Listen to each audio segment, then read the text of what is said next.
설교 16번 보이시죠? 일곱이라는 숫자의 의미와 참된 제 고백의 특성 이렇게 되는데요. 이 부분을 좀 이렇게 서둘러서 공부하도록 하겠습니다.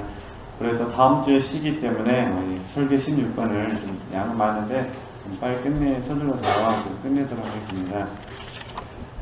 지금 이제 저번에 우리 잠깐 공부할 때 이제 엘리사가 7번 재채기를 했다 그 부분 있잖아요. 엘리사가 아예 올라가니까 이렇게 아이가 7번 재채기를 했다. 그 부분에 대해서 과연 그게 7번 재채기한 것은 어떤 의미가 있을까? 그 부분을 이제 설명을 해보는 겁니다. 그래서 어쨌든 보시고요.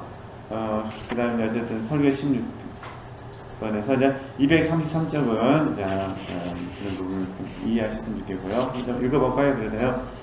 밑에서 두 번째 절 보면은 이 행동들은 그러니까 엘리사가 아이에 올라가서 자기 입을 그 입에 대고 자기 눈을 그 눈에 대고 자기 손을 그 손에 대고 몸 엎드리게 하잖아요. 여기서 의미가 있을 뜻인데 이 행동들의 의미는 뭐냐면은 타락한 정념에게 굴복한 사람들, 이 세상 지혜의 가르침을 받아 어리석게 행동한 사람들을 가르치기 위해서 성령의 지도를 받아 이루어지고 묘사되었습니다. 이렇게 설명한다는 겁니다. 썩어 없어질 육체는 영혼을 내리누르고 이 세상살이는 온갖 생각을 일으키게 하여 사람의 마음을 무겁게 만듭니다. 그런데 이제 그런 과정 가운데 이제 엘리사의 그런 행위를 통하여 마치 성령 하나님께서 우리에게 그런 행위를 주셔가지고 우리를 살게 하신다. 그래서 우리도 재채기를 7번 한다 그 말입니다. 근데 이제 그 7번의 재채기의 의미가 뭔지 한번 생각해보자. 그런데 이제 좀만 내려오면은 내 설교는 보이시죠? 내 설교는 지력이 그만큼 명민하지 못한 사람들에게 맞추어졌다는 겁니다. 그런데 나의 목적은 단어들을 설명하는 데 있는 것이 아니라 뭐 하는 데 있다는 거죠? 마음을 움직이는 데 있다는 거죠. 나는 물을 길어서 마시게 하는 일을 해야 됩니다. 이 일은 급하게 논평들을 쏟아냄으로써 성취할 것이 아니라 세심하게 조사하고 자주 권면함으로써 성취해야 합니다. 그러니까 그래서 그냥 단순하게 7번 재채기로 넘어갈 수는 있겠지만 이 부분에 대해서 지체들에게 마음을 움직이는 차원에서 다시 한번 천천히 설명하겠다 그런 부분입니다. 이렇게 이해하셨으면 좋겠고요. 그 다음에 우리 245쪽에 보면은 이제 2번 보이시죠? 2번. 네, 2번. 말과 일에 능하신 위대한 선지자가 티끌이나 재와 같은 내가 영적으로 죽어있는 것을 불쌍히 여기사 나를 찾아 하늘의 높은 산에서 내려오셔서 엎드려 있는 내 위에 오르시고 보잘것없는 나와 동등하게 되시려고 작아지시며 눈먼 나에게 시력을 나누어주시고 입술로 입맞춤으로써 말 못하는 나로 하여금 말을 하게 해주시고 그 손으로 만져 나의 연약한 두 손을 강하게 해주신 것을 생각하면 이렇게 됐잖아요. 이게 그건 뭐냐면은 이제 쉽게 말하면 힘듭니다. 엘리사가 죽은 아이 수레네의 아들이잖아요. 아이에게 행한 어떤 영적인 일들을 비유를 하는데 아이가 나와 같다는 것입니다. 그럼 엘리사는요 성령으로 비유를 하는 거죠. 그러니까 죽은 아이 나에게 엘리사를 나타내는 성령께서 오셔가지고 나로 하여금 이렇게 살게 만드셨다. 살아있는 내 입장에서는 7가지 재채기를 해야 되는데 이 7가지 재채기가 무엇인지 살펴봤으면 좋겠다. 이런 부분입니다. 이해되시죠? 그러니까 그 의미를 이해하시면 됩니다.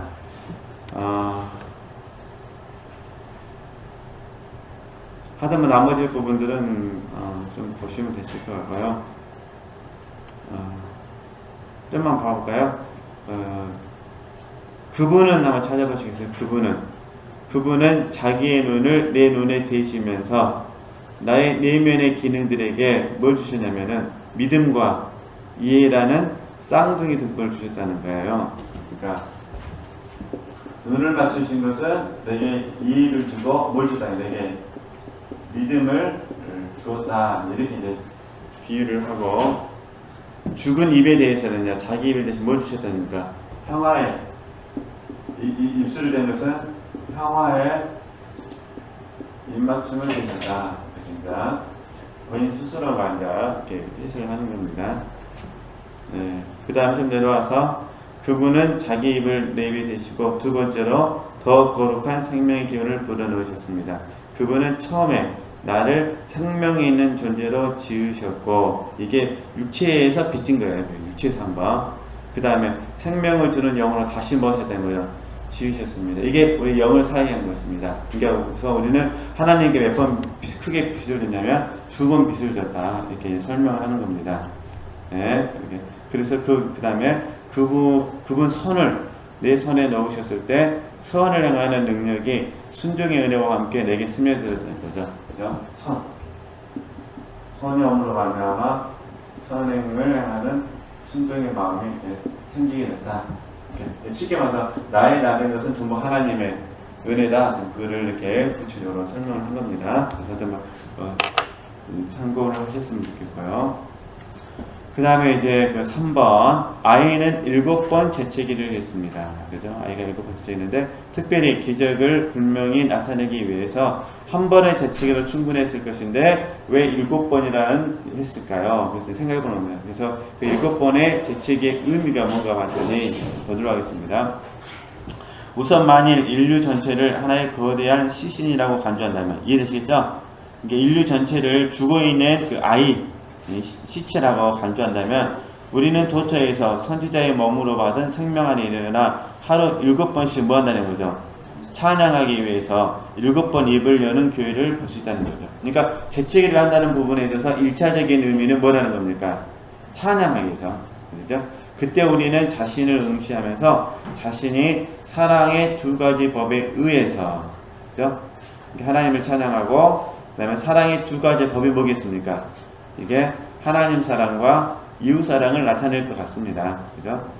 의해서 오감을 제어한다면 영적인 생활을 하고 이 신비한 숫자의 요구를 만족시킬 수 있다는 걸 알게 될 것입니다. 그죠? 한번 그런 부분들 좀 이해하셨으면 좋겠고요.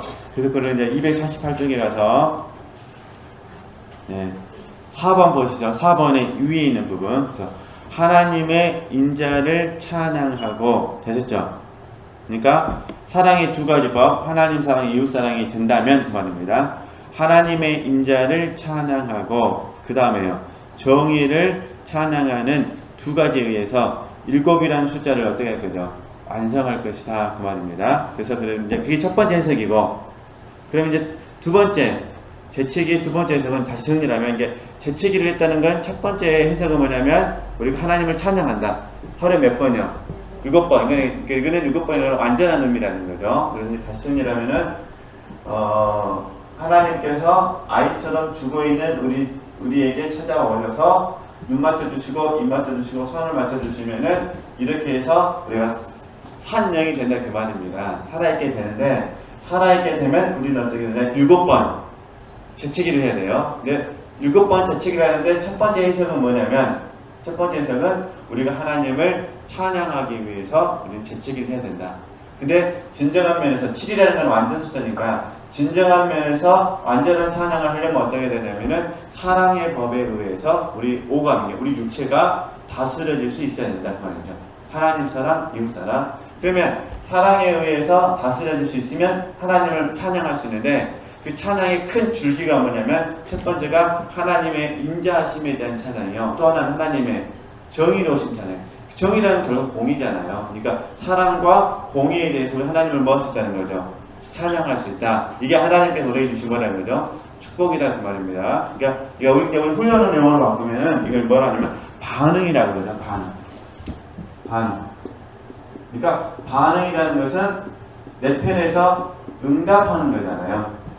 그러니까 하나님께서 나를 살려주셨으면 살아있는 나도 하나님께 어떻게 되는 거죠? 응답을 해야 된다는 겁니다. 그죠? 응답을 하는데 사랑의 법칙에 의해서 하나님 사랑, 이웃 사랑에 의해서 우리가 하나님을 찬양해야 되는데 하나님의 사랑과 하나님의 공의, 그래서 인자와 정의로 우리가 하나님을 뭐 해야 되는 거죠? 찬양해야 된다. 이 인류라는 개념에서 바라봤을 때, 그 다음에 이제 개인의 이제 좁게 영혼에 대한 입장에서 바라봤을 때는 이거는 넓은 개념이고 좁은 개념에서는 영혼의 반응이 있는데 영혼의 반응 중에서도 몇 가지 되는 거죠? 7가지 재채기를 해야 된다는 겁니다. 있습니다. 그래서 한번 보도록 하겠습니다. 그 7가지가 뭔가. 4번. 이 7번의 재채기를 달리 해석할 수 있습니다. 이 부분 한번 읽어주시겠어요? 읽으시면서요, 지체들은 이렇게 밑줄 꺼서 그 옆에다 요약을 하시면 되실 것 같습니다.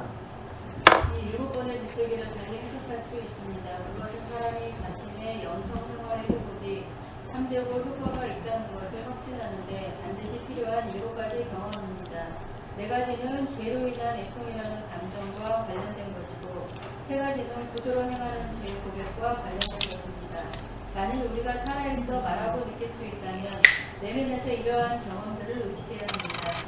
우리의 양심이 4가지 가책, 즉 2종류의 수치심과 2종류의 두려움에 시달린다는 것을 감지한다면 깨달음의 능력을 완전히 되찾은 것입니다.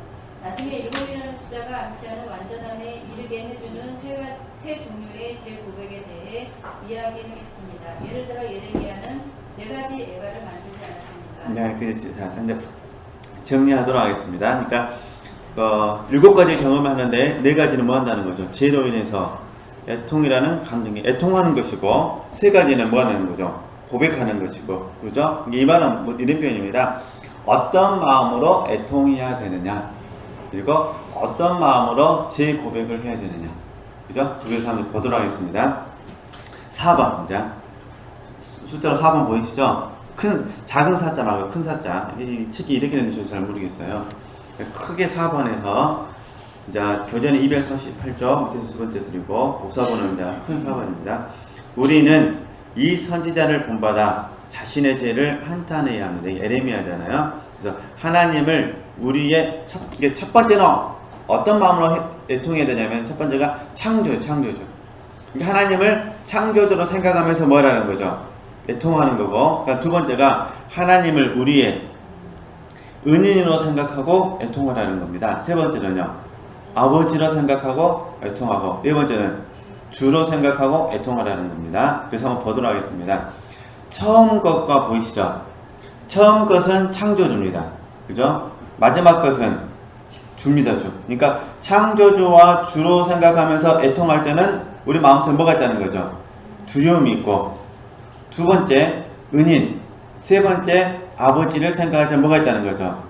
수치심. 이거는 수치심 뭐냐면 부끄러움입니다. 부끄러움으로 가로를 쳐놓고 써놓으시면은 다 답니다.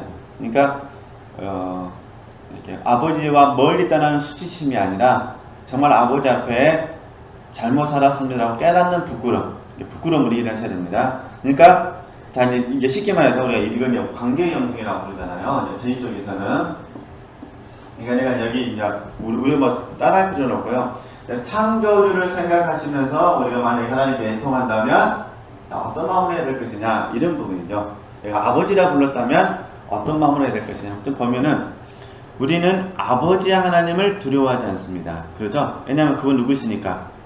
아버지시니까. 그러니까 창조주와 주로 생각할 때는 내가 두려워하는 마음으로 애통을 해야 되고, 다시 은인과 아버지일 때는요, 부끄러운 마음으로 해야 된다는 겁니다. 이렇게 번지수를 잘 찾아가셔야 돼요. 네. 그럼 좀만 내려오면은 내가 아버지 하나님께 보시죠. 내가 아버지 하나님께 죄를 범했다는 생각은 수치심의 근거일 뿐 두려움의 근거는 아니라는 겁니다. 우리 지체들께서 하나님께 아버지라 부르시면서 고백하실 때는 부끄러워하셔야지 뭐 하시지 않는다고요? 왜냐면 하나님은 심판하는 부분이 아니시기 때문에 그렇습니다. 물론 궁극적으로는 이제 맨 마지막에는 심판하시겠죠. 그러나 지금 우리의 영성 생활을 하는 데 있어서 경험, 저희들이 봤죠? 사람이 자신의 영성 생활에 회복이 참되고 효과가 있다는 것을 확실한데 이 7가지 통해서 뭐 한다는 거죠? 경험한다니까 우리 지체들이 지금 경험하고 있다면 이 부분을 이런 언어들을 통해서 정리해 보셨으면 좋겠다는 것입니다. 자, 하장은 그냥 쭉쭉 보시면 되고요. 그래서 그 다음에요, 250쪽 나머지 다 이렇게 말씀을 가지고 설명해내는 거니까 이제 우리는 두려워하지 말고 부끄러워야 된다. 그 부끄러움에 관한 부분을 이렇게 성경 구절을 통해서 설명해 놨었으니까 한번 읽어보시면 되고요. 5번 보겠습니다. 5번. 그러나 아버지 하나님은 번갈아서 내게 불리하게 증언하는 무수히 많은 은총, 그죠? 일용할 양식, 장수의 은사, 그리고 특히 땅에서 부르짖는 독생자의 피, 이런 걸로 나를 압도하셨습니다. 나는 배은망덕함 때문에 뭐 한다는 거죠? 부끄러움을 느낍니다. 그러니까 아버지께 은혜를 받았는데 은혜에 합당한 삶을 살지 못하니까 두려워하는 것이 아니라 뭐가 되냐? 부끄러움을 느껴. 설상가상으로 나는 선을 악으로 갚고 사랑을 미움으로 갚았다는 혐의를 받습니다. 그러나 내가 아버지를 뭐하죠? 두려워할 필요가 없듯이 나의 은인을 두려워할 필요가 없다는 겁니다. 그죠?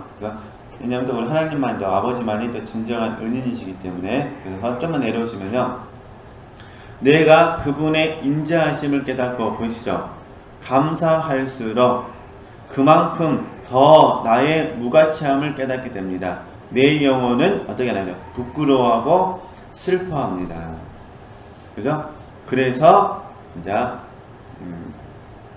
애통하는 심령을 갖게 된다는 그 말입니다. 6번 보면은 수치심이, 이건 부끄러움으로 이해하시면 됩니다. 수치심이 마땅히 이루어야 할 것을 제대로 이루지 못한다면 우리는 두려움의 도움을 받아야 합니다. 두려움이 일어나 우리를 어떻게 되는 거죠? 이게 이런 표현이죠. 아버지와 은인으로 알아가지고 부끄러움을 가졌는데도 불구하고 내가 뭔가 변화가 안 되는 거예요. 이럴 때는 어떻게 되는 거죠? 두려움을 가져야 돼요. 근데 그런 개념의 두려움이 아니라 내 반응 속에서 두려움이, 그게 뭐냐면은 하나님은 창조주시고 하나님 누구라는 거죠? 주, 이런 부분이죠. 자, 그러면은 이제 경험적으로 봤을 때는 거니까. 자, 그러니까 우리가 늘 이제 하나님을 우리가 솔직히 아버지로 이해하면 늘 우리는 나니까 탕자가 되어버립니다. 그러니까 나갔다 들어오고 들어와도 항상 하나님 나를 뭐 해주셔야 돼요? 반겨주셔야 돼요. 근데 문제는 들어왔으면 계속 있어야 되는데 계속 뭐 한다는 마음이 나간다는 거예요. 그 나가도록 도와주지 못한 게 뭐냐? 하나님은 창조주시고 하나님 우리의 주. 그 창조주란 말은 우리는 그분의 뭐라는 거죠? 피조물이고, 주님이라는 것은 우리는 그분의 종이라는 거죠. 그러니까 피조물과 종의 개념으로 주님이 설명하셨을 때는 되게 엄중하게 하십니다. 아들의 개념으로 설명할 때, 또는 은인의 개념으로 하나님이 당신을 우리에게 계시하실 때는 되게 부드럽고 인자하고 국률이 많으신 분으로 계시를 하십니다. 그죠? 그러니까 우리가 한쪽에 쏠리면 안 됩니다. 우리는 이 두 가지, 전부 다 동시에 균형 감각 속에서 나의 마음의 자세를 볼 수 있어야 됩니다. 그래서 내가 혹시 너무 이쪽에 많이 쏠리면 자칫 잘못하면 태만할 수 있습니다. 그러잖아요? 그러니까 이때는 어떻게 하셔야 돼요? 마음을 되게 이래서요. 근데 너무 또 마음이 이쪽으로 쏠리게 되면은 자칫 잘못하면 엄중하시게 두려움에 빠지니까 복음의 기쁨을 잃어버릴 수가 있습니다. 봐보세요. 탕자의 비유를 드릴 때는 아버지가 잔치를 베푸십니다. 그런데 종의 비유를 하실 때는 뭐라고 합니까? 주인이 다 먹고 나서 그 다음에 뭐라는 거죠? 먹으라고 합니다. 그러면 지체때 같으면 갈등 되시겠어요? 안 되겠어요? 이쪽 말씀은 잔치를 베풀어 주시고, 이쪽 말씀은 쳐다보고 있다가 남으면 먹으라고 하고 어느 쪽으로 서실랍니까? 1위 서실랍니까? 2위 서실랍니까? 하여튼 번지수를 지체들께서 흔드실 때마다 이제 잘 찾으셔야 돼요. 이쪽만 쓰시면은 너무 잔치만 하다가 생각을 다 잃어버리고, 너무 이쪽 하게 되면은 아버지의 부드러움을 잊어버리니까 우리는 균형감을. 그러나 원칙은 이거라는 거죠. 원칙은 이 부분인데, 혹시 이 부분에 있어서 내가 마음을 통제할 수 없거든, 어떻게 하라는 거죠? 피조물과 종의 개념으로서 하는 거. 이거 대단한 그 해석입니다. 제 생각에는 지체들께서 보실 때는 어떨지 모르겠지만 그러잖아요. 그 7번 재치겠다는 그 말씀을 묵상해가지고 이걸 깨닫고 정리한다는 거는 정말 제 머리로서 돈이 안 나올 것 같은데 맞아요. 그런 개념이니까요. 네. 그 다음에요. 네, 자. 이제 제 책으로 250 보면은 그 의로우신 재판장이시면 그 보이시죠? 그죠? 250쪽. 사람의 아들들에게 행하심이 어미하신 분이요 질투하는 하나님이십니다. 그분은 잘 보세요. 자, 우리에게 아버지와 은인이시며 동시에 뭐라는 거죠? 주여 창조시는 거죠. 그래서 성경은 여호와께서 온갖 것을 그 쓰임에 적당하게 지으셨느니 이렇게 말합니다. 어쨌든 우리가 이런 부분들을 잘 한번 이해를 해주셔야 됩니다. 하나님께서 야곱에게 여호와에게 하신 말씀 중에 하나 그거잖아요. 내가 무엇이든지 할 수 있는데 왜 너는 그것에 대해서 나에게 반감을 갖느냐. 이 시간은 이런 편이잖아요. 왜 불평하느냐 그 말이잖아요. 나는 무엇이든지 할 수 있다는 거예요. 근데 내가 한 행위에 대해서 왜 너는 그것을 선하다 하지 못하느냐는 거죠. 그러니까 시간은 하나님께서 여에게 쉽게 하면 이 말이 그죠. 내가 전능자이기 때문에 네 자녀를 죽였다. 근데 왜 내가 그걸 하는데 그것에 대해서 너가 나한테 선하지 못하다고 말을 하느냐. 쉽게 말하면 이런 표현이라는 거죠. 그래서 하나님께서 뭐 등등등등등등등 이야기하시면서 결론적으로 뭐냐면 내가 전능자와 다투겠느냐 그러잖아요. 솔직히 아들의 입장에 있다가 이런 말씀 들으면 충격을 받을까요? 안 받을까요?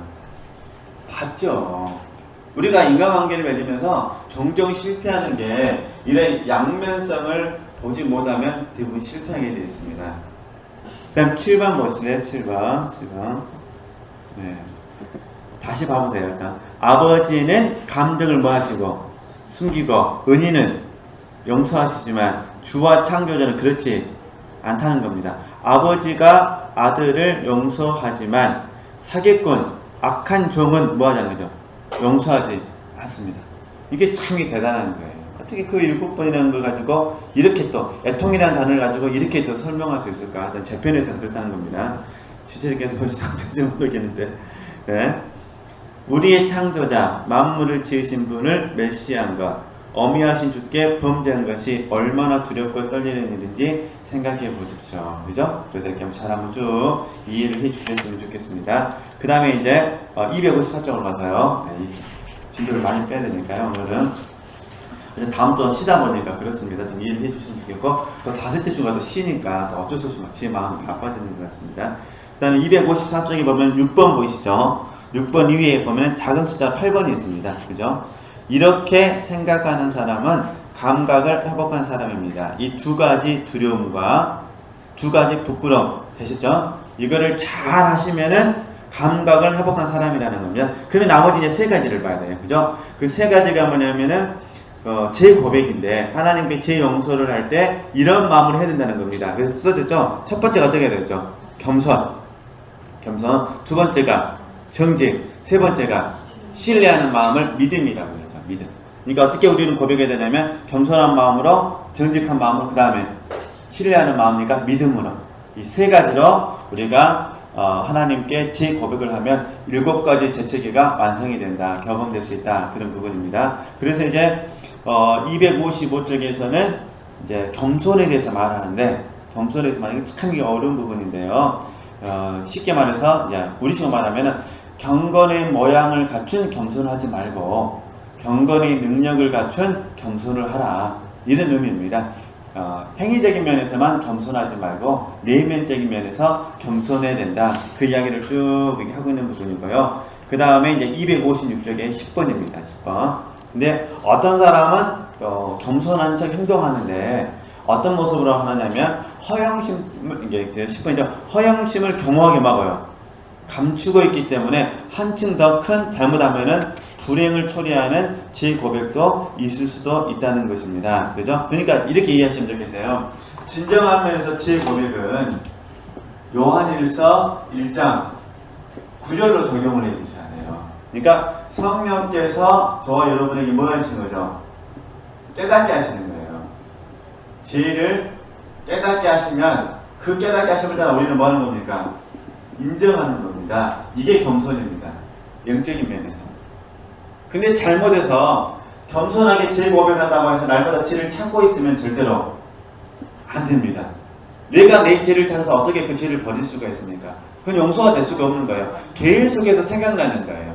이해되시죠? 그러니까 우리는 항상 제 고백과 관련된 겸손을 할 때는 성령께서 빛비춰 주시면 우리는 깨달아지는 거고 깨달아지면 우리는 뭐 하면 되는 거예요? 인정하면 되는 겁니다. 이걸 잘 적용해 주셔야 된다는 거 보셨으면 좋겠고요. 그 다음에 이제 257쪽. 257쪽. 큰 숫자로 7번, 작은 숫자로 11번. 제 고백은 어떻게 됩니까? 정직해야 된다. 그 말입니다. 정직해야 된다. 제 고백은 정직해야 된다. 한번 이 부분도 한번 좀만 읽어볼까요? 제 고백은 정직해야 합니다. 죄를 지은 사람은 사람들의 눈에 보이지 않게 감추어져 있는 자신의 뭐라죠? 의도를 변명하려는 계획을 조심해야 된다. 그러니까 우리가 제 고백은 정직해야 되는데 왜 정직하지 못하면 자신에 대해서 뭐 하고 싶어요? 의도를 변명하고 싶어요. 이제 작은 1번에 이제 없는데 작은 1번은 내 자신의 의도를 변명하기 위해서 제 고백을 한다는 거예요. 알고 보면 그게 정직하지 않다는 겁니다. 네. 그 다음에 두 번째는 뭐냐면 잠깐 보면은 두 번째 책략은 배은망덕을 드러냅니다. 사람이 허물을 축소시킬수록 그만큼 그것을 용서하시는 분의 영광을 뭐 한다는 거죠? 감소시킨다는 거예요. 그러니까 정직하지 않으면 하나님 앞에서 뭐 할 수 있다는 거죠?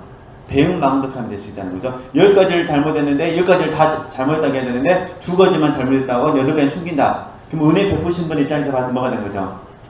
그럼 쉽게 말해서 이런 표현이에요. 부모님들이 자녀들을 용서해 주는데 알고 봤더니 죄가 더 많았어요. 그럼 어떻습니까? 너희 배가 되지 않겠습니까? 그때는 2대만 때렸는데 알고 봤더니 10가지 죄가 더 있었어요. 그럼 어떻습니까? 이제 멍둥이를 주고 패야 되죠. 노여우면 뭐가 되는 거죠?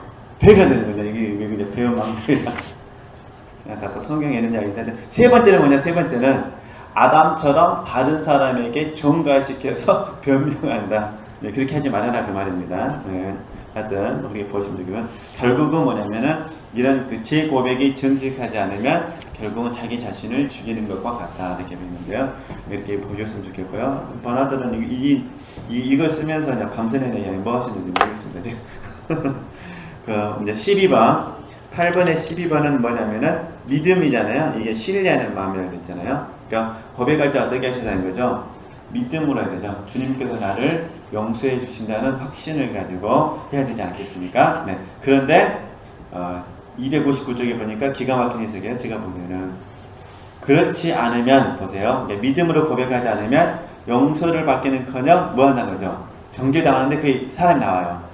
주님을 비방한 가룟 유다, 동생을 죽인 가인, 전부 다 자기의 죄를 뭐 했다는 거죠? 인정했는데 용서를 받지 못했습니다. 그 이유가 뭐냐면 그들이 용서를 바라지 않았다는 거예요. 그래서 이게 정죄가 무서운 이유가 여기에 있습니다.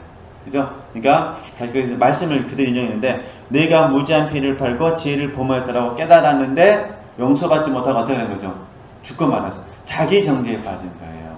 주님이 용서해 주신다는 걸 믿지 못했다는 거죠. 그 다음에 가인은 내 죄벌이 자기가 지기가 너무 많이 무겁다라고 말합니다. 여기서 자기가 깨달았어요. 근데 하나님께 용서를 구하지 않았다는 거죠. 믿음이 없어서 이런 부분입니다. 근데 그것도 보통 우리는 그러잖아요. 염치가 없어서 그러는데 이때는 염치의 문제가 아닙니다. 이때는 믿음을 가지고 하나님께 고백을 하셔서 절대로 죄책감에 빠지셔서는 안 됩니다. 그런데 이제 여기까지 다 이해되시죠? 네. 그러면 그 다음 13번은 뭐냐면 근데 이제 여기서 이제 우리가 아는 것처럼 자, 볼까요? 13번. 우리가 슬퍼하고 죄를 고백하면서 이런 조건들을 성취하여 생명을 보장받을 때 우리 안에서 하나님이 원하시는 이런 결과를 만들어내신 누구의 이름이죠? 예수의 이름이 헛되지 않은 게 그 예수님의 이름이 우리에게 약이 된다는 거예요. 그래서 그 예언을 어떻게 했냐면은 그 먼저 지팡이를 보냈다는 게 뭐냐면은 이제 엘리사가 좀 늙었고 그다음에 그 종은 좀 젊지 않습니까? 이 종에게 먼저 가락한 거예요. 자기는 뒤따라가겠다고. 그런데 종의 입장에서는 불확실하잖아요. 그러니까 종에게 뭘 주냐면은 엘리사가 가지고 있었던 지팡이를 줍니다. 이 지팡이를 먼저 뭐 했다는 거죠? 보냈다. 그래서 그거를 가지고 하나님께서 우리에게 예수님의 이름을 우리에게 뭐 했다는 거죠? 주셨다라고 이제 풀어가는 겁니다. 질문 아시겠죠? 네. 어차피 구약시대의 지팡이는 하나님의 임재를 상징을 했기 때문에 네, 그렇게 해서 그래서 결국 이제 통틀어서 하는 말은 뭐냐면 주님께서 그러잖아요. 제자들을 부르시는 과정 속에서는 또 지인들에게 은혜를 베푸시는 과정 속에서 건강한 자는 뭐라고? 건강한 자는 의원이 필요 없고 병든 자는 의원이 필요하다 그러잖아요. 그러니까 결국 뭐냐면 의사가 누구시냐? 예수 그리스도. 그죠? 주님이 병든 나에게 약을 주시는데 그 약이 뭐냐? 예수의 이름이고, 그죠? 예수 이름이 네 안에서 향기름이 되어서 너무너무 좋은 것이고, 그러면 나는 그 결과 몇 가지나 7가지 재채기를 통해서 함께 삶을 살 수 있다. 그거를 지금 풀어서 결국 뭐냐, 예수의 이름이 쏟은 향기름 같은 그 예수의 이름이 우리 마음속에서 날마다 쏟아나서 흘러나야 된다. 그거를 계속해서 설명을 해주고 있는 것입니다. 그래서 그게 이제 261조 14번입니다. 막 서둘러서 진도를 나가다 보니까 잘 어려운 건 아니니까요. 핵심적인 잘 설명했으니까 좀 잠깐만 보도록 하겠습니다. 이것들은 하늘에 오신 이 의원이 예수님이시죠. 강도들의 공격을 받은 사마리아인의 비유고, 불행한 사람의 상처를 고쳐주기 위해 준비하신 많은 약병들입니다. 그죠? 그것들은 모두 7가지로서 지금까지 이야기해온 7번의 재채기를 만드는데 적당합니다. 그죠? 이 약병들 안에는 생명을 주는 영이 담겨 있습니다. 그분은 그 병에 담긴 기름을 내 상처에 부으시고, 포도주도 조금 부으셨고, 그러죠? 누가복음 같처럼. 그리고 이렇게 하시면서 그릇 안에서 기름이 포도주에 떠있듯이 자비가 심판을 이기게 하시려고 나의 연약함의 보조를 맞추셨습니다. 그죠? 균형 감각이 필요합니다. 그분은 기름은 5말, 포도주는 2말 취하셨습니다. 포도주는 두려움과 용기를 상징하고, 나머지 5가지는 고통 안 해주는 효과를 가지고 있기 때문에 기름에 의해 상기됩니다. 네, 어찌됐든 이렇게 쭉 보시고요. 그 다음에 이제 262쪽 마지막 보겠습니다. 네, 자, 보면 2에서 두 번째 줄 보면 여호와여 보이시죠? 나를 모아소서 고치소서 그리하시면 내가 낫겠나이다. 내가 여호와 이름을 찬양하며 이렇게 외치겠습니다. 당신 이름이 쏟은 향기름 같습니다. 지금 이거 설명하려고 계속 복잡하게 했다는 겁니다. 사람들이 임을 쏟아지는 향기름이라고 부릅니다. 나는 시련 당하기를 원하지 않으니 포도주를 붓지 마시고 기름을 부어주십시오. 당신은 나에게 사랑과 자비의 간을 씌우십니다. 쭉 해서 어찌됐든 예수님께서 영광을 받으셔야 됩니다. 이렇게 해서 끝난다는 겁니다. 그죠? 혹시 다음에 궁금한 게 있으시면 따로 물어보시고요. 네, 시간이 돼서 여기까지 하기로 하고요. 하나님께 영광을 드리겠습니다.